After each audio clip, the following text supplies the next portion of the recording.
The Security Council reiterates its previous resolutions and presidential statements on Somalia, in particular its Resolution 1863, which reaffirmed the Djibouti Peace Agreement as representing the basis for a lasting resolution of the conflict in Somalia.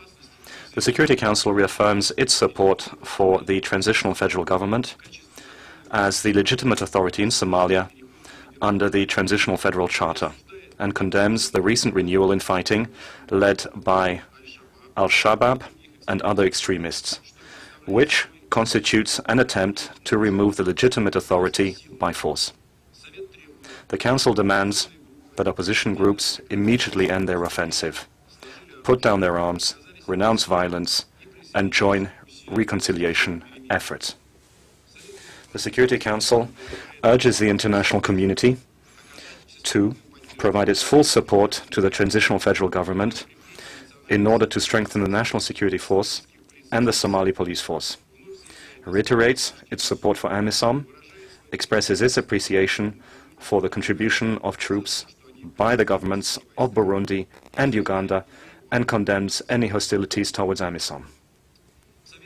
The Security Council expresses its concern at the loss of life and the worsening humanitarian situation arising out of the renewed fighting, and calls on all parties to abide by their obligations under international humanitarian law, in particular to respect the security of civilians, humanitarian workers, and AMISOM personnel.